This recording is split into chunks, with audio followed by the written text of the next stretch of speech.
Hello, everybody, and welcome to another NFL comeback episode of Fill in the Mic. I, as always, am Darrin Michael, and with me, the man who was doing double duty this weekend. Saturday, he was in New York City to present Bryce Young with the Heisman Trophy, and then right after that, he takes the flight directly from there all the way over to Israel, where on Sunday he crowned Miss India as Miss Universe, and that is Mr. Phil Calise. Phil, are you exhausted or what? You had me. What did I log? 37,000 sky miles. What did I earn? My credit card is doing well with that trip. Wow. The good news is How are you, sir? You've earned yourself a vacation, probably to like Hawaii with your wife this summer, so that's good. Nice. I'll take it. I am doing well. By the man. way, did you see maybe 2 weeks ago a bunch of the islands in Hawaii got hit with a snowstorm? Yeah, but it was the top of the mountains, though, wasn't it? I don't know. Was it? Yeah, it wasn't. I saw something that says they got a foot of snow in like islands that never see snow. Nah, that's like. Did I miss that? That's like end of the world stuff. Fake news. Get out of here. Fake news.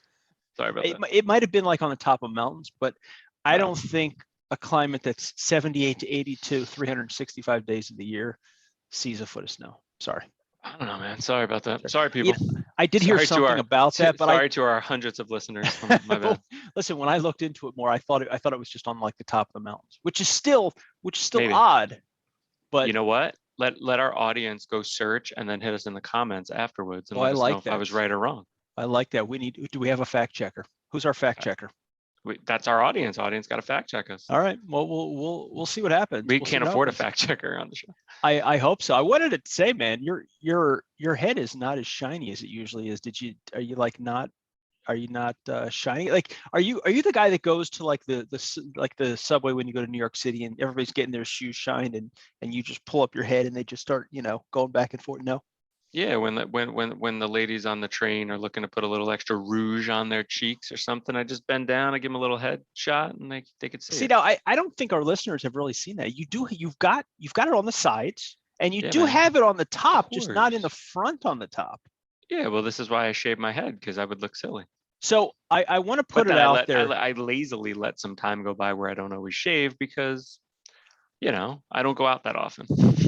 Listen, fair enough. You're in New Jersey. Are you allowed out of the house now? I mean, with Omicron coming, I don't know. We're a free society in this part of New Jersey. That's right.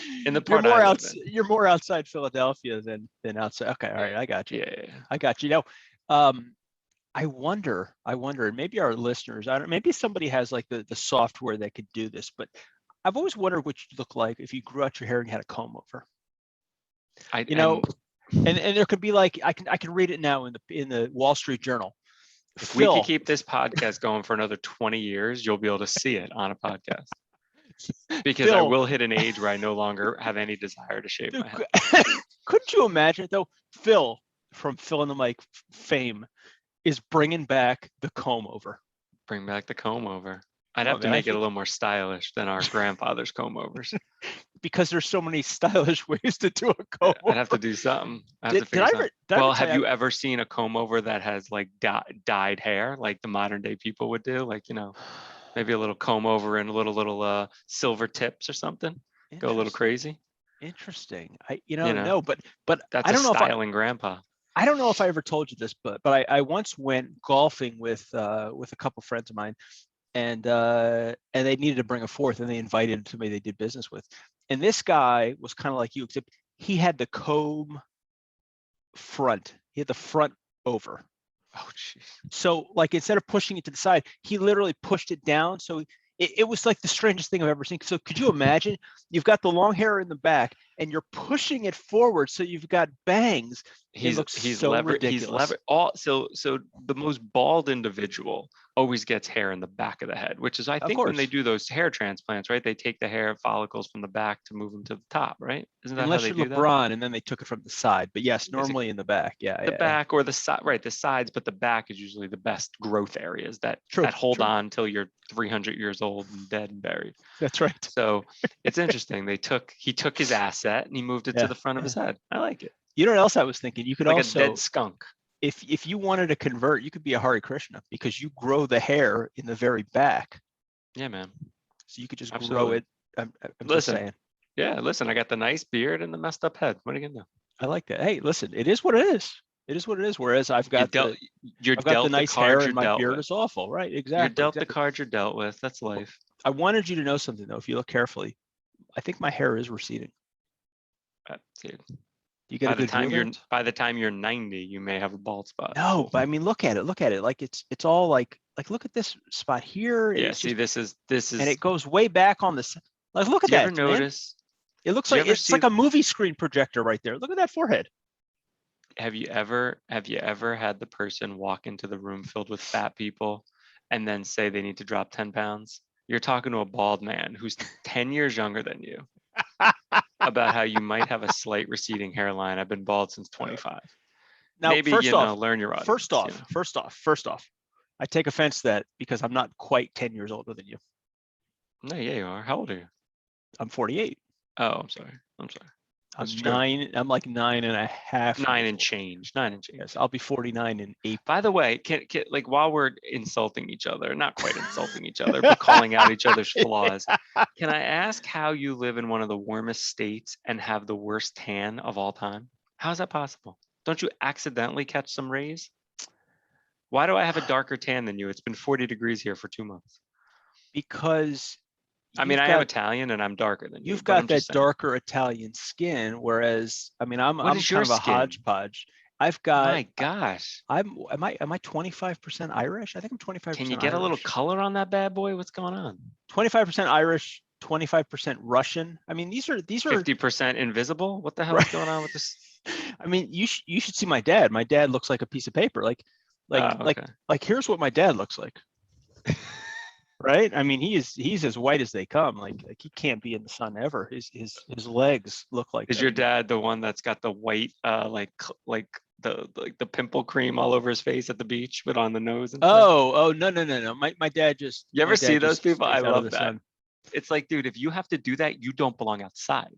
Well, yes. If you got to put icing on your face to cover the entire spectrum of the face, you may need to stay inside and just be in like a sunroom or like.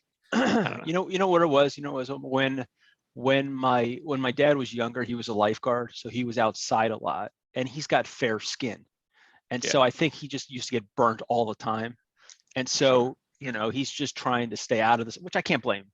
But it is funny when he's wearing white socks. I mean, you really can't tell if he's wearing socks. I mean, that's how white his legs are. But nice. But it's funny. It's funny. I love my dad. Nice. He's the best though. So let's get into a little.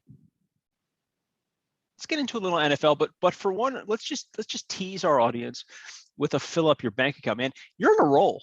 I don't understand what's going on. I mean, put some butter on that guy. He's on a roll. That's what I'm saying. What do you mean what's going on? I've been pretty consistent. I had a little patch, little icy patch in the middle, but I've been pretty good all year. Dude, but I think this is your third straight 3-in-1 week.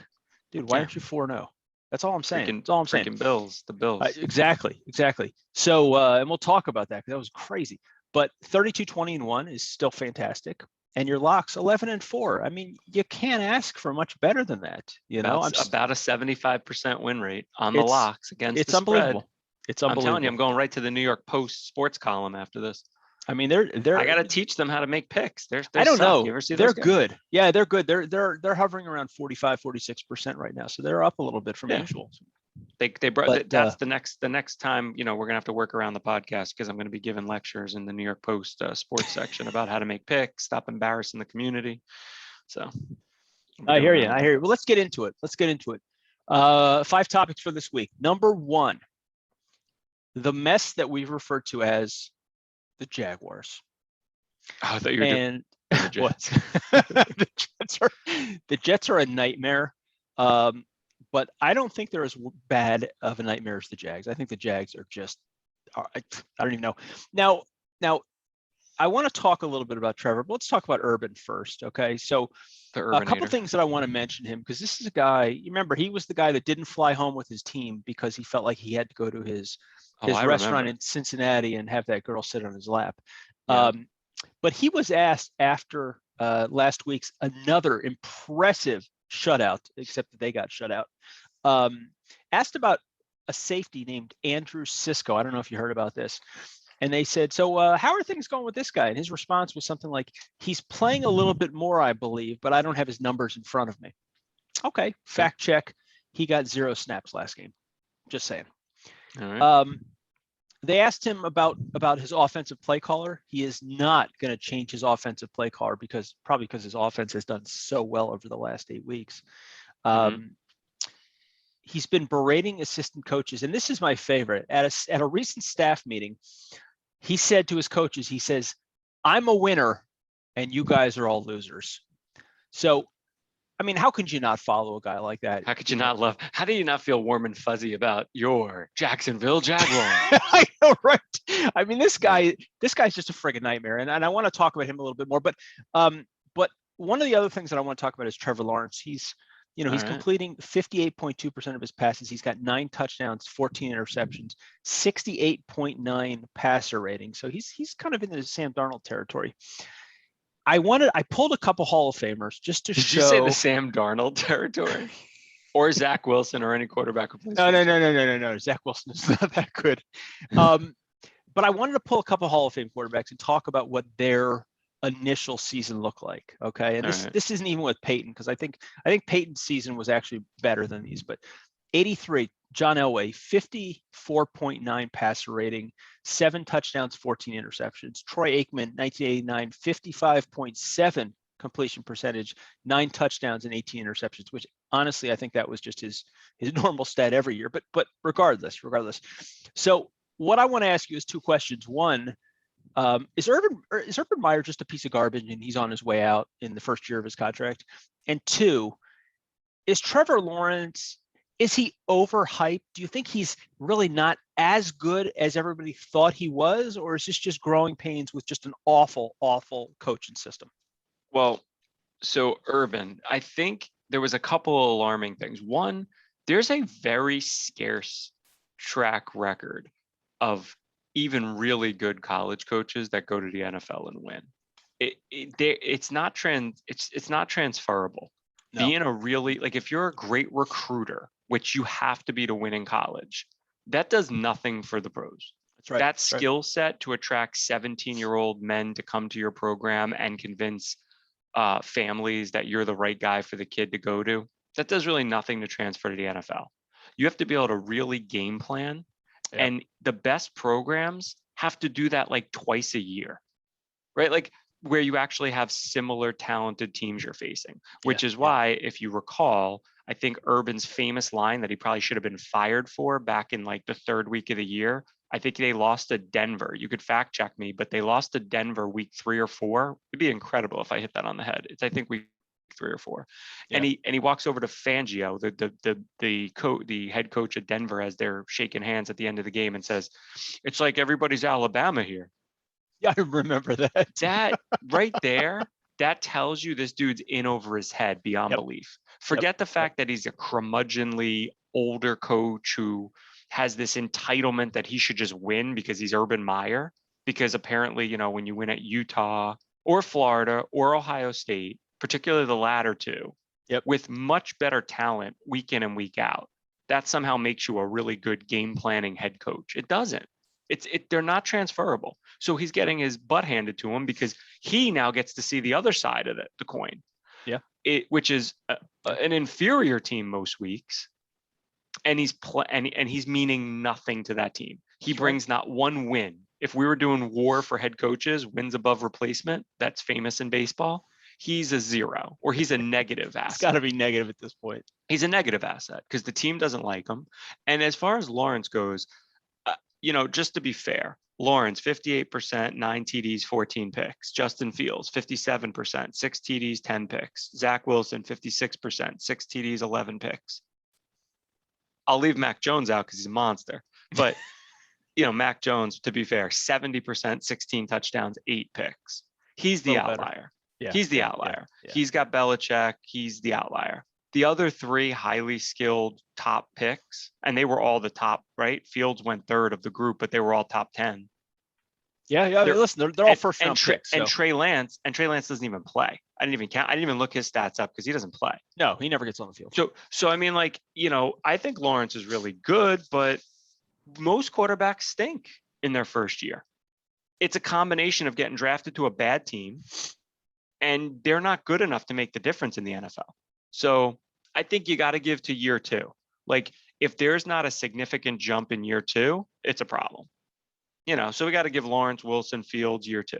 Yeah. Mac Jones is well on his way to the Hall of Fame, though. So, I agree with you. And I remember about that Belichick quote, because I think not the Belichick quote, the Urban Meyer quote, because I think we talked about that before. But yeah, and you've made up a good point in the past, and that is that that the top college team gets destroyed by the worst NFL team.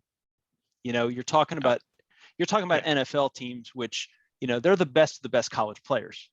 Right. And Alabama is number 1 right now, or is not. I mean, they don't have all of the best players in college football, No. So it's definitely a different game. And yeah, it's a faster game.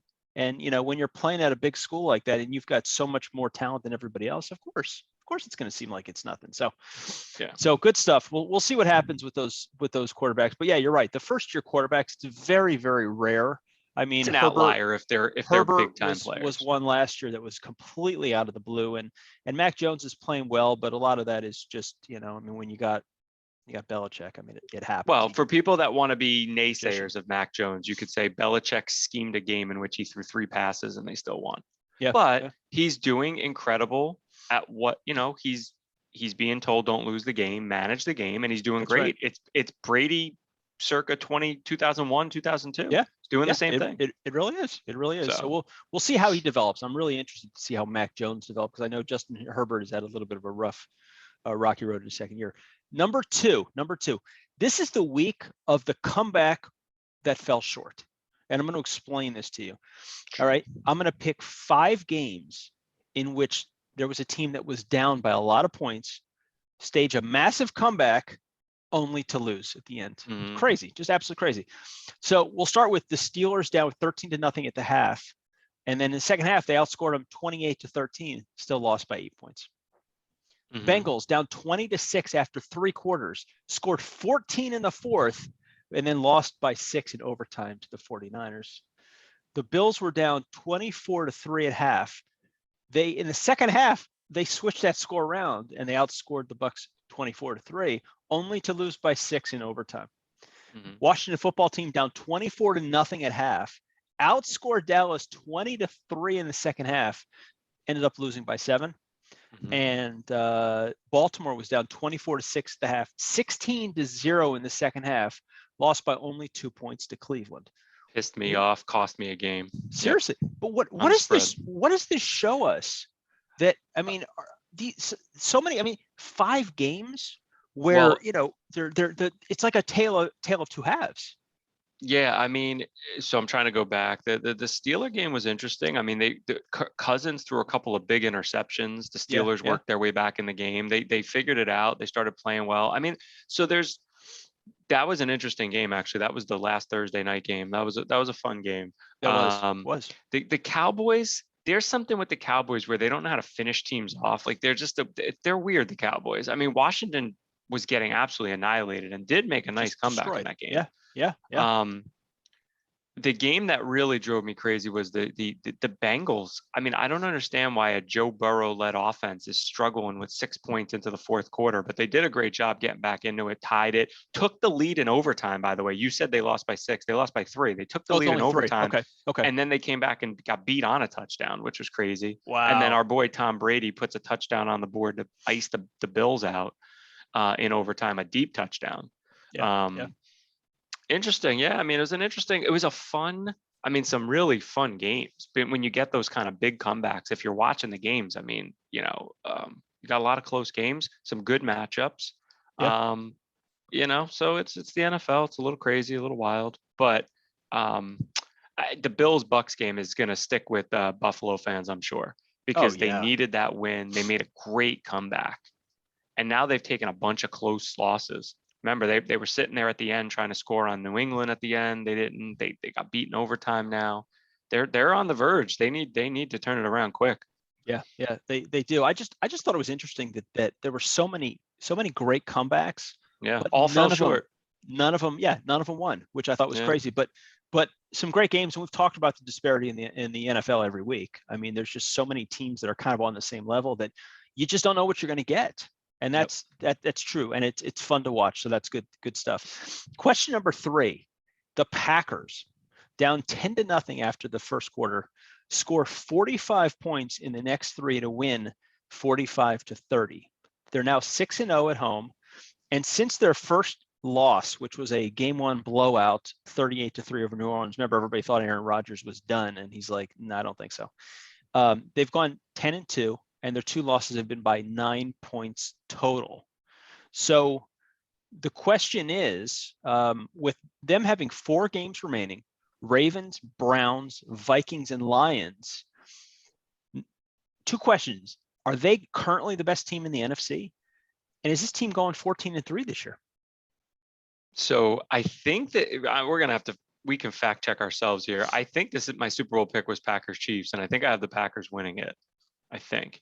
And I said last week on our cast that they were going to catch the Cardinals and be the 1 seed. I mean, it literally took 1 week for them to already catch them, and now they have the head-to-head, so they really have a 1-game lead because they can finish tied and still make it. Absolutely. There's this week they play at Baltimore. If they're going to lose again, if Lamar Jackson can, magically heal, that dude either has an ankle issue, COVID, different virus. I mean, what a season for that guy. And he's sucked. He's killed me half the year with fantasy.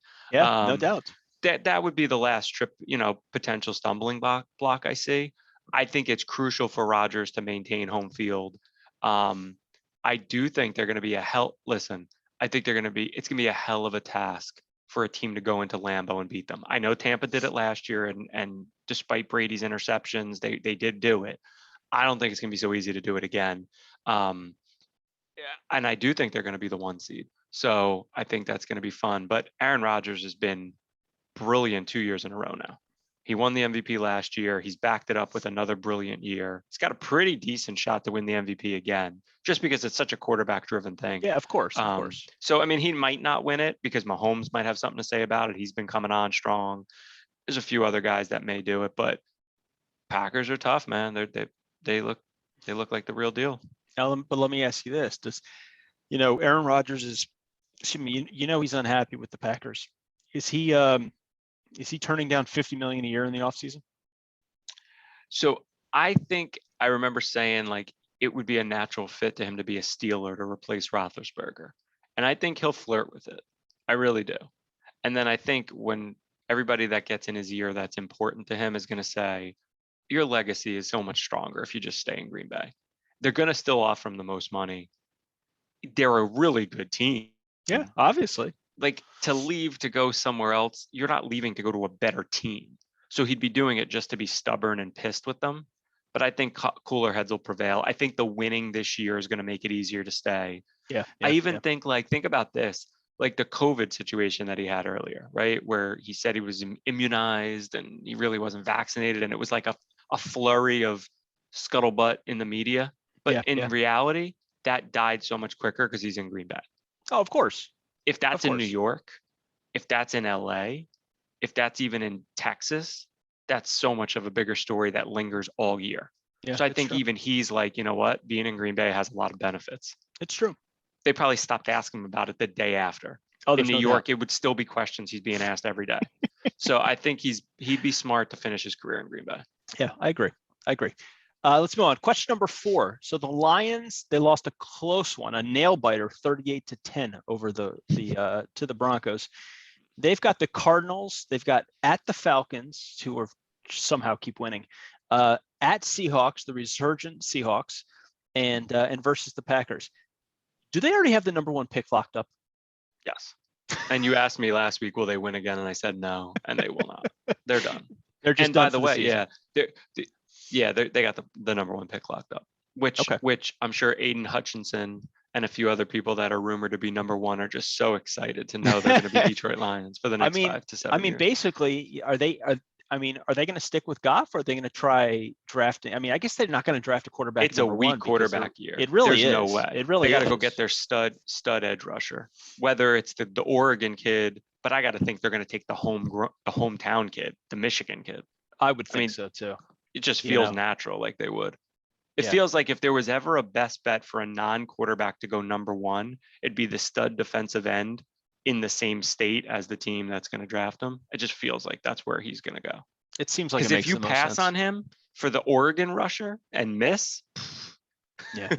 And the Oregon rusher, I mean, he was named first team All-American. I don't know if I was so impressed with him this year. I thought last year he was much better. Yeah, he's younger and he's missed some games. Yeah, he's not as polished and ready as Hutchinson, but I think he's freakishly gifted to be like a game-wrecking rusher. But he's younger, so yeah. No, he's kind of. I look at him kind of in the mold of like J.J. Watt.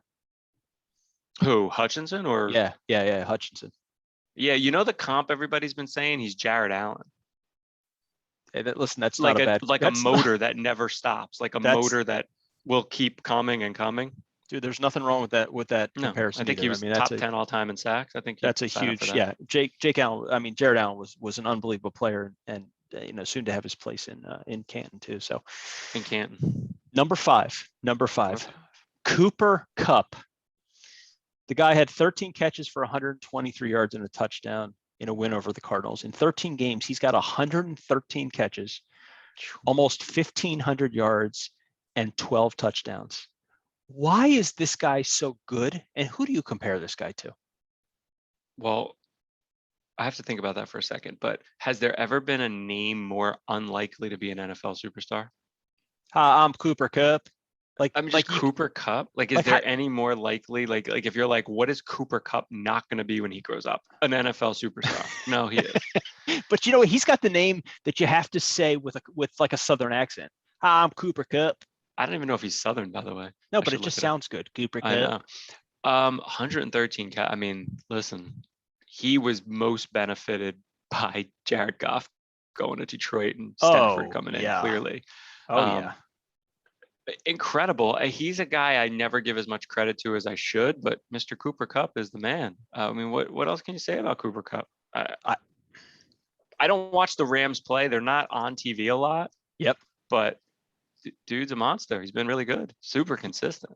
The guy's just a beast, and I don't even know how. I mean, you're talking about a guy. Well, I mean, he did go to East Washington University. You know what? That is so this is why I don't know anything about him either, because I've literally never seen Cooper Kupp play. Maybe I've seen him play twice in the NFL. Okay, well, you're gonna have to look at a picture of him because his beard is worse than mine. He literally looks like Abe Lincoln. He literally he's looks also from Yakima, Washington. So he doesn't have a Southern accent, but he's definitely out there in the sticks of Washington State. The interesting thing is, and this guy, you might say he came out of nowhere, but do you realize in 2019 he had 94 catches, and last year he had 92 catches with Jared Goff? Yeah, which isn't easy. Jared Goff. Yeah. So no, he's put up 3 great years in a row now. I mean, he's looking. I mean, this is a guy that, I mean, with 4 games left, I mean, he's looking at another 30 catches. Yeah. Which I think puts him close to I want to say the record is. I want to say it's Marvin Harrison, probably 142.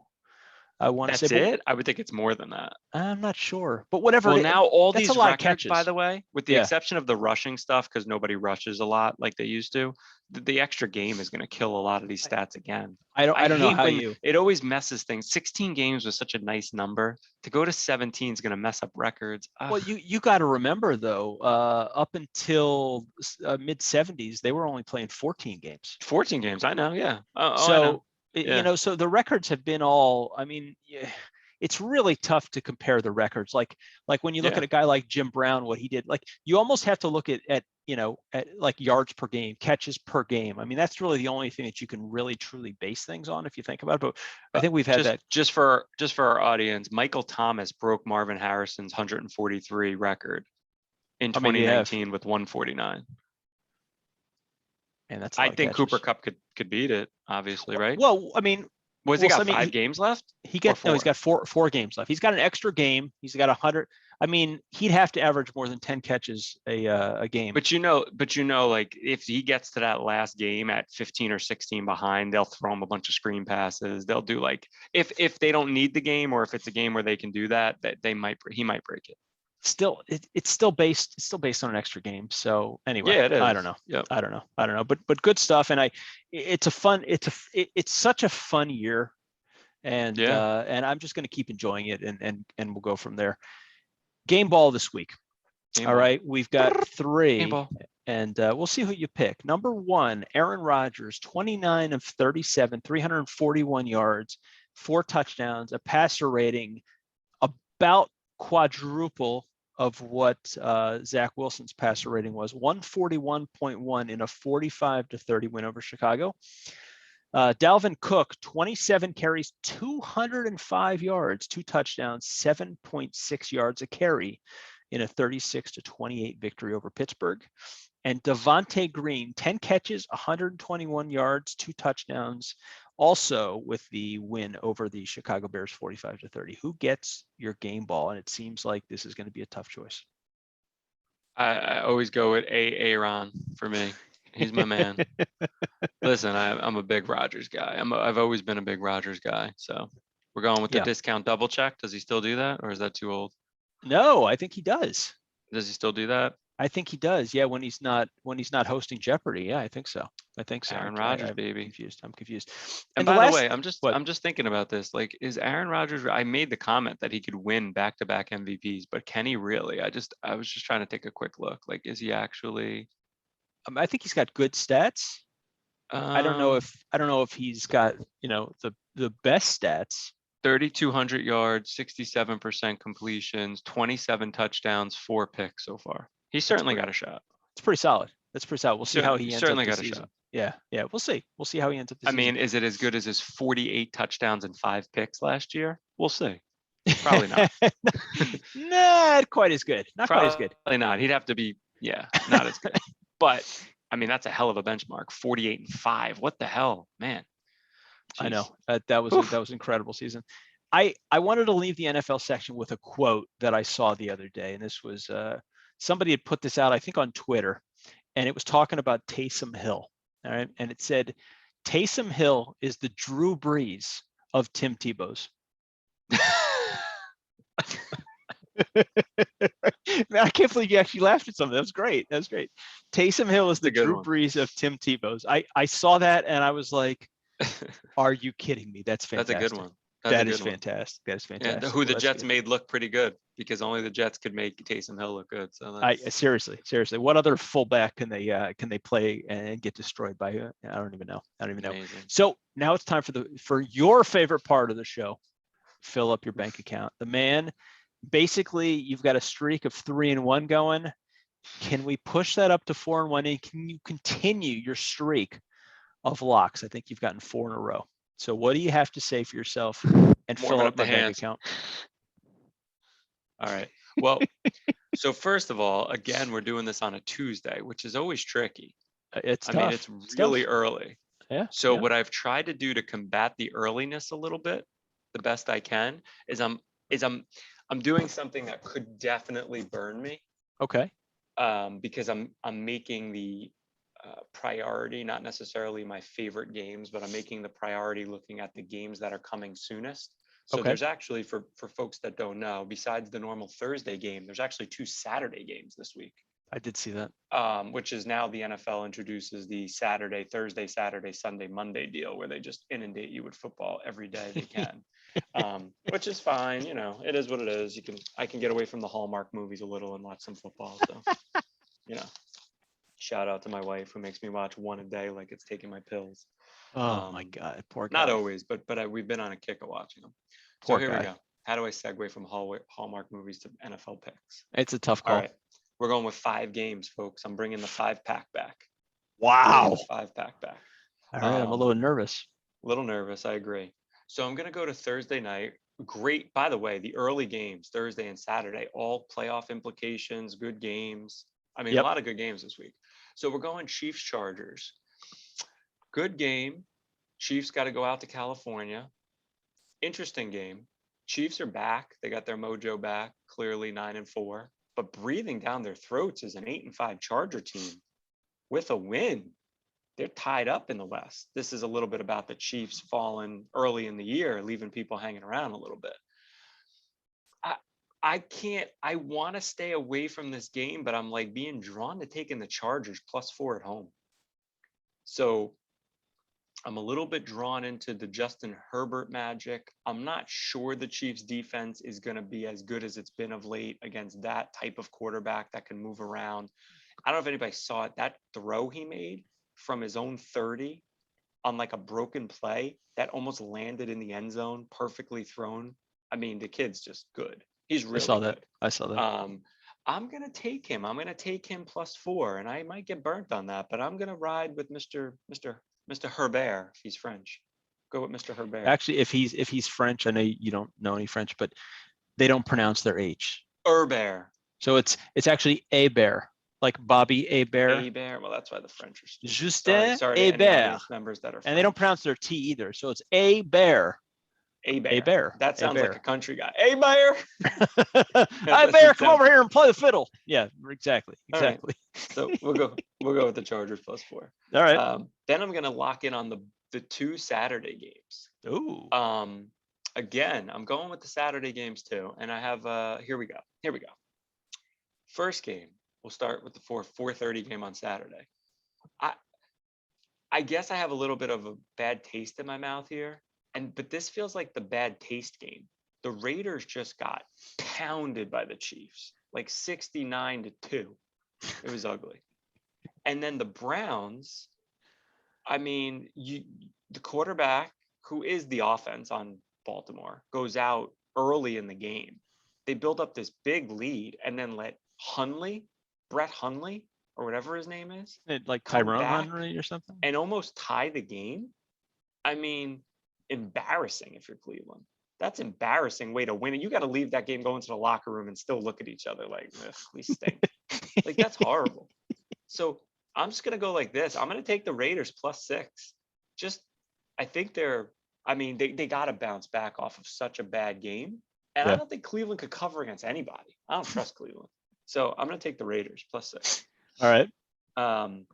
Then we're going to go with the other Saturday game. And I'm going to go back to one of my old rules. The rule is, if the spread looks wrong, don't think you're correct. Don't think you figured out something that Vegas doesn't know. So you got Pats at the Colts. The Colts 7-6, pretty good. But they're favored over this juggernaut Patriot team. I mean, they're a juggernaut. They're 9-4. They haven't lost in 2 months. Yeah. They shouldn't be favored in this game. No. So what's the spread in this? I'm taking the Colts because they're favored by 2.5, and they shouldn't be. Wow. I mean, my novice brain, even as good as it is 32-20-1, not to toot my own horn, but my novice brain can't comprehend why the Pats aren't favored. So I got to take the Colts because Vegas knows more than I do. It's something's that spread is out of whack. Down their throat. Yeah. Mac Jones is going to have to throw the ball more than 3 times to win this game. Probably. And I'm going to take the Colts. So, all right, we're going to go with the Colts. Then we're going to go to Sunday, right? I said I'm going to take 5 games. Save the lock for last. Yep. The next game, they've been good to me, but I've bet with them and against them, and I've been on the right side most of the time. I don't know why I like them. Maybe it's a nostalgic feeling. Maybe it's like I just want to believe they're going to make the playoffs, so they have to win this game to do that. I'm going to take the Steelers +2 at home against the Titans. It could be nostalgia. It definitely could be nostalgia. But I'm going to do it, and the reason is simply this. I think with TJ Watt and that Steeler pass rush that decided to come up and play in the second half against the Vikings, I think they're going to give Tannehill, without a real running game, problems at home. Like the Titans are 9-4, but you have to get past that record and realize they're vulnerable in some spots, because when you go on the road against a pretty good defense, usually the running game shows up and everything else is a little dicey. The running game's not there anymore. Derrick Henry's not coming back. And I think there's games where their 9-4 record's a little misleading. I think this will be one of those games. I think the Steelers will beat Tannehill up a lot. Wow. So I got the Steelers.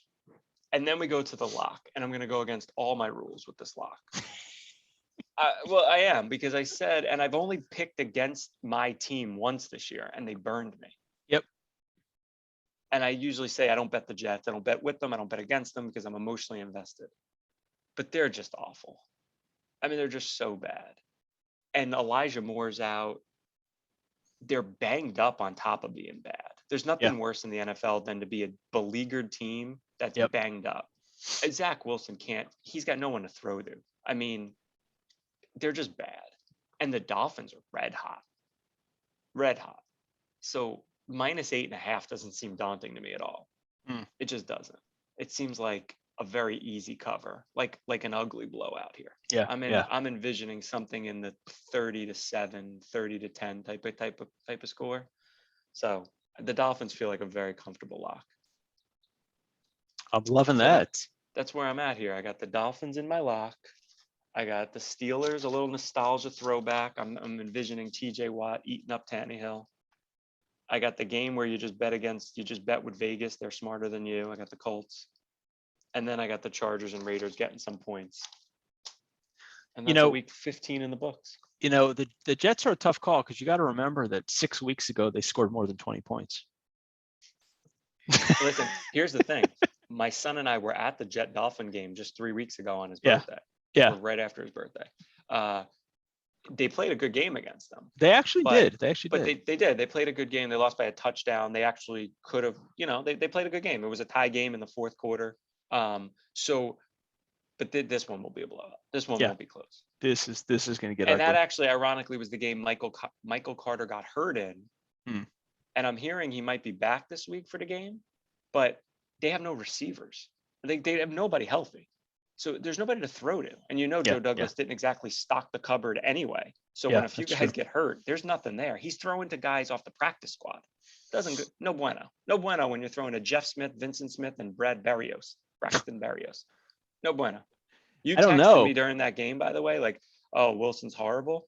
When you texted me that, I had watched for a fifth drop pass in a guy's hands. Okay. So like, he is horrible. He is, but they're horrible too. So listen, I'm not arguing with you. I think this GM has been brilliant. It's got one more year, but those are the picks. So brilliant. I feel 4-1 or 5-0. Another lock. Put it on the board. You heard it here first. The man is feeling confident. He's on fire. You can't touch him. He's too hot. Sizzly. I love it. So let's talk a little. Let's talk a little college football. All right, and the awards came out, especially the Heisman Trophy, and you even said it. You even said that it was going to be a runaway. That Young was going to run away because all the other guys were in the Midwest, and they were all going to kind of exchange votes. And the fact of the matter is, he did. He absolutely destroyed the field to win the Heisman Trophy. He had 684 first place votes compared to Hutchinson, who came in second at his 78 first place votes. Young got a total of 2,311, Hutchinson 954. So it wasn't even close. And we talked about this. This was a shoe-in. I mean, he just had a great year. And then coming off his 500-yard game, and then leading his team to victory over a terrible Auburn team, and then what he did to Georgia. I mean, there was no doubt he was winning the Heisman Trophy. But along with that, he also won the Maxwell. He won the Davey O'Brien Trophy, and he was named first team All-American. And my favorite thing about this whole thing is that he's still too young to declare for the draft. Yep. So Nick Saban gets him back for another season, which is just why not? Unbelievable. And they're gonna the fat get fatter. Exactly. Nick Saban gets a year older and wiser. Exactly. And speaking of Nick Saban, did you hear that they extended his contract through 2029? Why not? Why wouldn't you? I thought this was interesting though. They kept his base salary the same. So his base salary is $275,000. Did you know that? There's got to be some tax. What's the reason? Is that a tax thing, or is that no? He gets an $8.425 million talent fee. Okay. Is there some reason tax related why they structure it that way? Is what I'm saying though. I have no idea what that means. Well, he is. I don't know what a talent fee is, but his total compensation. How many more millions do you think he makes just in Tuscaloosa doing random things.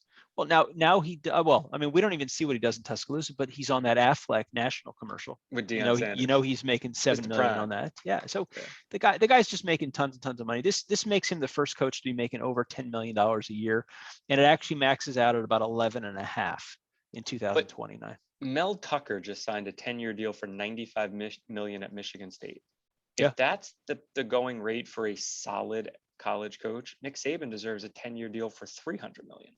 You would think he's so, not right? 3 times more valuable than Mel freaking Tucker or Brian freaking Kelly. I don't know how they do that. I couldn't even tell you. Like if there's that, but maybe we need to look at these public universities, by the way, that they have too much money. Like you think? As they call their alumni up for donations. Hey Darrin Michael, would you like to donate to the Michigan State Spartans? Your old alumni.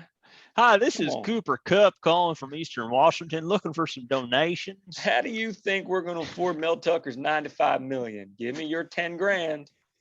Come on, you don't make $3 million a year? I mean, like, I just love those calls. Like, I still get them from my wonderful school, Radford. Mr. Cleese, we'd love for you to. No. Our transaction ended 20 years ago. Get out of my face. Wait, you went to Radford? Yeah. How did I not know that? I don't know. I thought you went to a school in New Jersey. No, I went to Virginia. A school in Virginia. Interesting. That explains a lot, huh? That's where my accent comes from. Interesting. That's messed up. Okay, I didn't realize that. By the way, hold on a second. How did I not know that? Yeah. That you didn't bring up, even though you do all the show prep, and mine's just up here. Does anyone know that is the first time an Alabama quarterback has won the Heisman? I did not bring that up, but that is true. Crazy. That is true. That's crazy, though. Of all their, but you know what? But we all know that Alabama is not known for their. I mean, they do have 2 Hall of Fame quarterbacks, but they're not really known for their quarterbats. We know that. We've had that conversation. Started looking at Nick Saban only woke up to recruiting quarterbacks 6 years ago, and now all of them are in the NFL. I know, that's right. Half the NFL is Alabama. He's like, quarterback? I should get one. Like before that, they had Well, I mean, in fairness, who was that other guy? They always had like AJ McCarron. They always had like. Let me tell you something about AJ McCarron, man. Okay. For one, his wife is like unbelievably beautiful, but besides that, I bet you he's been in the NFL for 10 years now. Yeah, never plays, but I'll bet you he's been in the NFL for 10 years. Yeah, probably. But I'm just saying, like he really warmed up to the idea. I better go get 5-star kids. He didn't care until recently. They used to just hand it to 4 stable of running backs that were all going to be Hall of Fame running backs. No, it's true. It's true. But he modernized. Nick Saban modernized the game. He did. I mean, he modernized with the times for the game changing. He doesn't mess around. He doesn't mess around. He knows what he's doing here. Last thing I wanted to mention about college football, more movement in the carousels.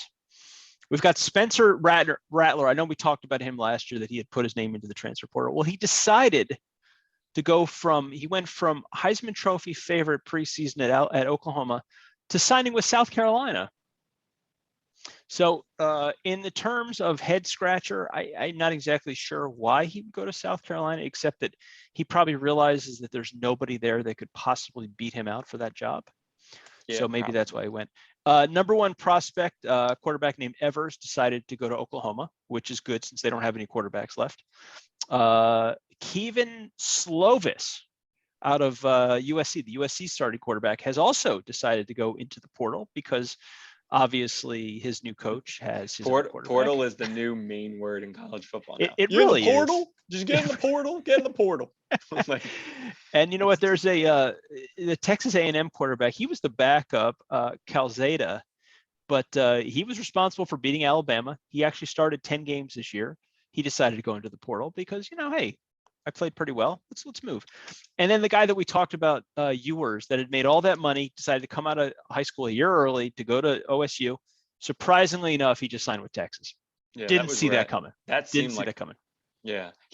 I don't know if his plan all along was to end up on the Longhorns. I think Sarkisian being there helped that after the fact, but I think his plan all along was go to Ohio State.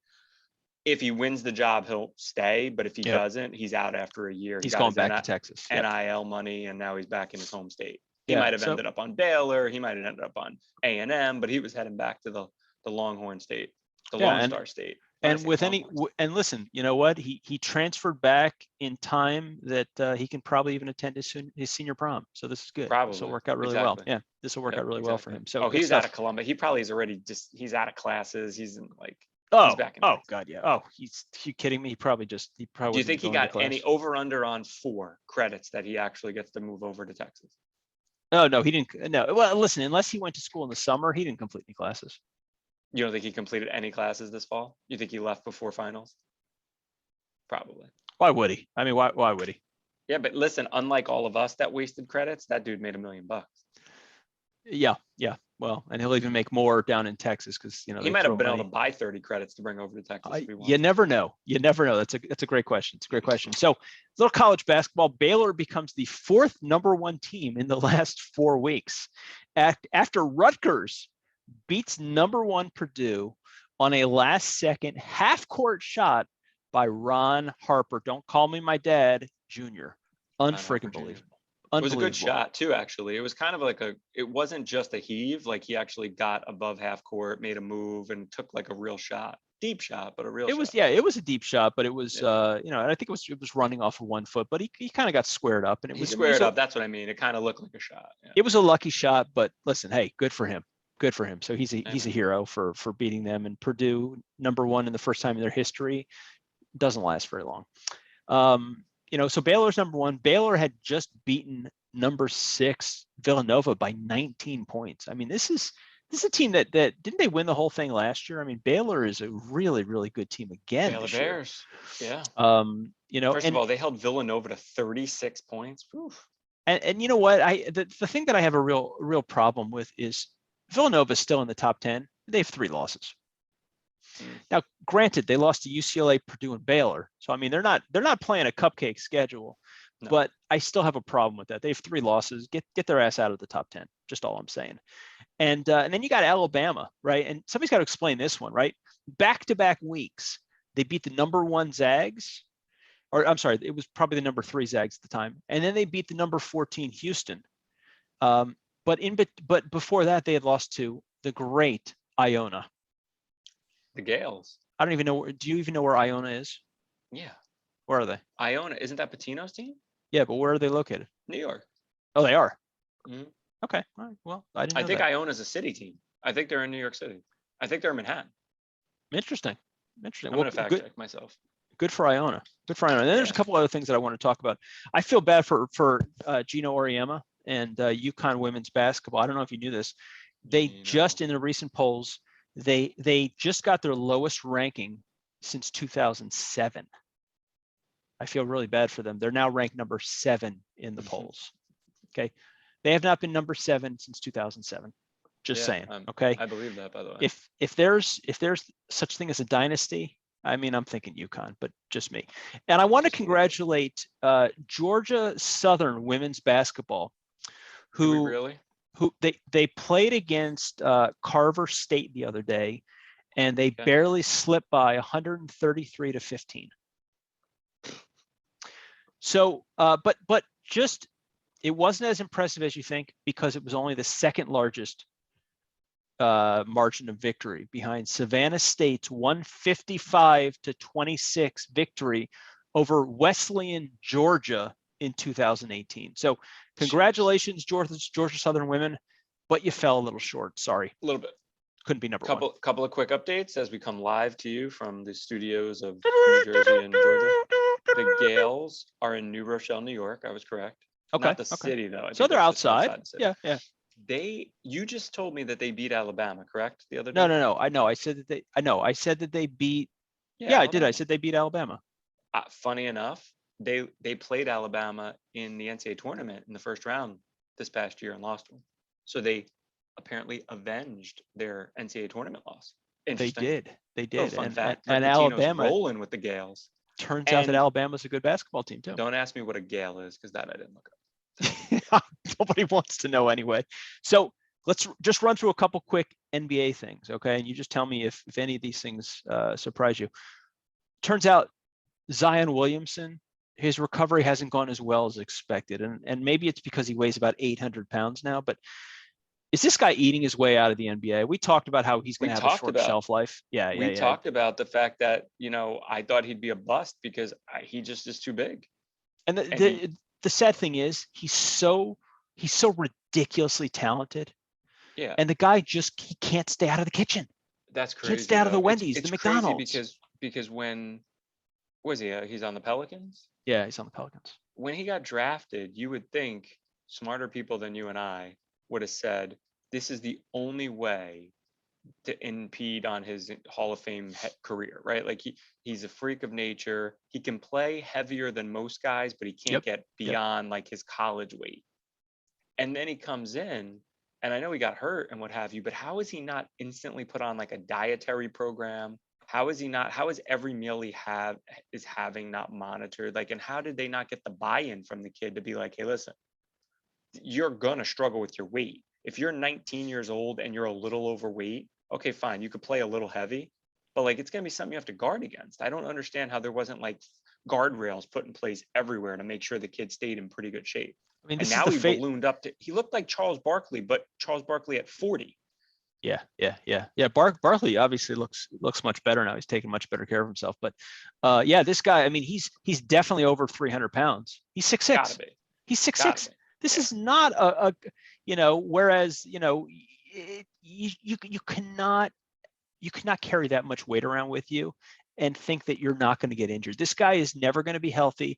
You've spent millions of dollars. This is the face of your franchise, a number one pick, and you can't lock his friggin' mouth. I mean, now I do think it's gotten so bad that now you'll see a big correction. You would think they'll be. I hope so. Listen, for his sake, for the team's sake, I hope so. For his health's sake, I mean, it's just not good for you.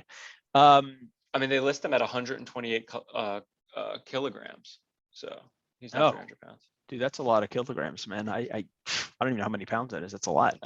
Kyle, is it Kuzma? Kuxma? How do you pronounce that guy's name? It's Kuzma. Yeah, Kuzma. He was fined $15,000 for giving a fan the finger the other day.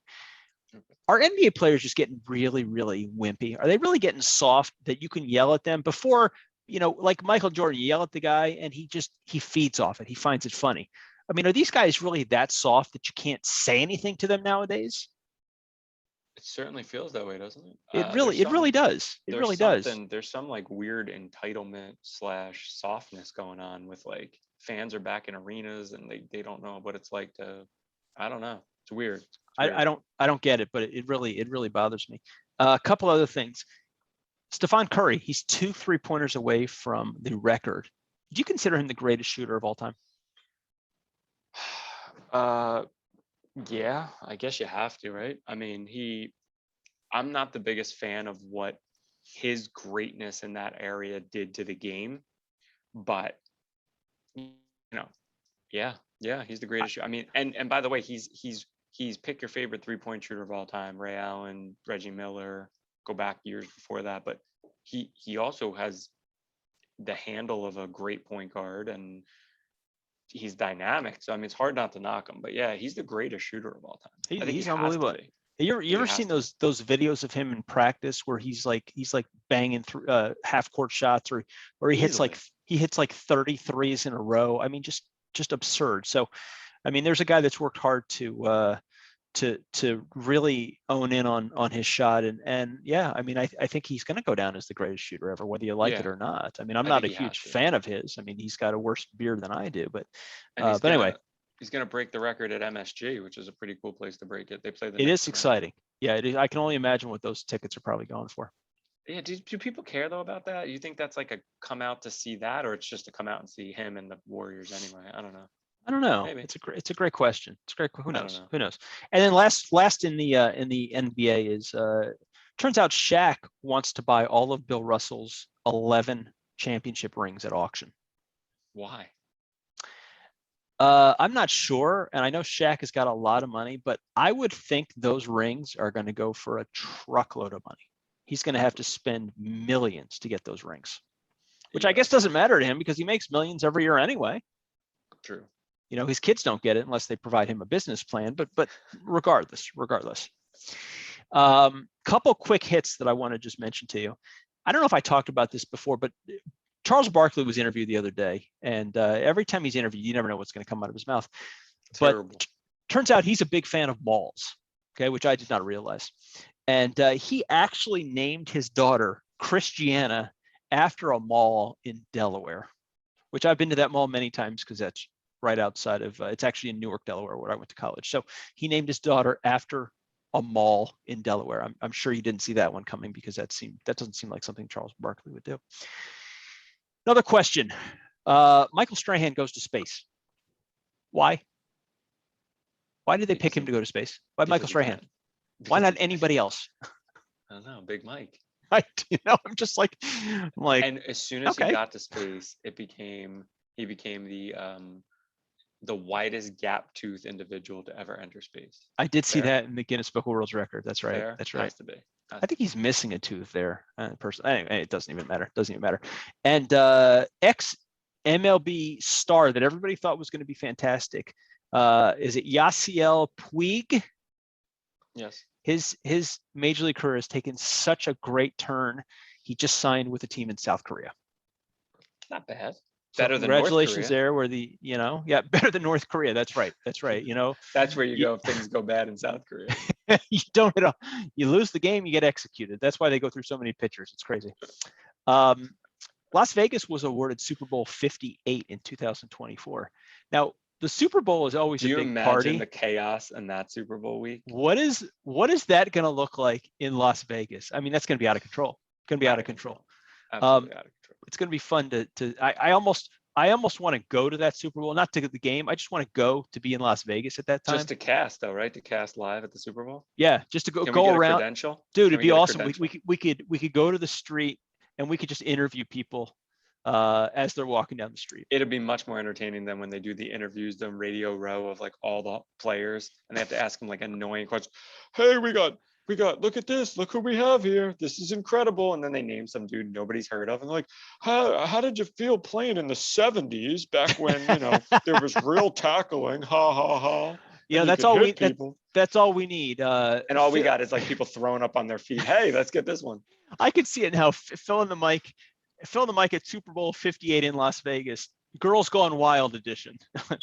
No, that doesn't work. It doesn't work. No, Darrin will still be talking. Darrin will still be talking about autograph. I could get so many autographs of all these legendary guys. They're all here. Get it in person. Actually, that'd be a great investment for you. I'd still be collecting. Go down there with a couple hundred cards and get them signed. Listen, it's a tax write-off too. You got to get to those guys too, which is really tough. But Roland Hemond, 3-time Major League Baseball Executive of the Year, dies at 92, and Al Unser, 4-time Indian 500 winner, dies at age 82. So rest in peace to those guys. Best to your families. Great careers on both of those guys. I still don't understand why Roland Hemond's not a Hall of Famer. I got a great picture of him at my 21st birthday at Oriole Stadium when he was the GM. Really, really nice guy. I actually sent him to be autographed. He kept the picture and sent me back a signed business card. So I was talking to my mom yesterday. I think he's going to be holding on to that picture when he goes into his casket. So it looks like my picture of he and I is going to be buried with him forever. Just saying. Last but not least, question of the week from one of our listeners, and this comes from Matthew in Georgia, and that is, Phil, how is it that you keep crushing your locks, especially your lock of the week? What is your secret? How could I give you my secret? I'm giving you the picks. I'm giving you the wins. Do you want to show everybody the magic 8-ball that you use? No, listen, it's a lot of thought that goes into it. It usually goes something like this. Darrin texts me and says, "Can you cast now?" And I say, "I need like an hour or so." And then I go, "Oh crap, I better look at some picks real quick." But I joke about my lack of preparation, but it really does come, if you ask my wife, from an incredible amount of sports watching. I do just consume an exhausting amount of sports that makes her a little crazy. You do. So I'm really there's really never a time I'm not kind of locked into what's going on, pretty much. So it just, listen, I'm on a bit of a roll with the locks. I'm feeling good. And we make picks, you and I, as you know, every week. We have to pick every game with the spread. That is a hell of a task. It is much easier to whittle down to one guaranteed game. Still not easy, because if you look around the world, it's tough. People still don't do great with them when you have to pick one game. But it is much easier than picking every game like we have to. That's true. That is true. That is true. Well, there you got it. There you got the secrets. There are none. You just have to be Phil. I mean, that's what it comes down to. So, Matthew, thank you for the question. Appreciate it. Thank you for being a loyal listener. Appreciate that. And thanks everybody for tuning in. Have a great weekend. Enjoy the NFL games, like Phil said. Thursday, Saturday, Sunday, Monday. I mean, Friday would be nice if they would throw in a Friday game too. But oh well, it is what it is. It is what it is. But remember, tell your friends, tell your neighbors, tell people you love, tell people you hate. Put it all over your social media accounts. When you're in the middle of a presentation at work, say, hey, by the way, has everybody watched Phil in the Mic lately? Just do it. Let's grow this. Let's have fun.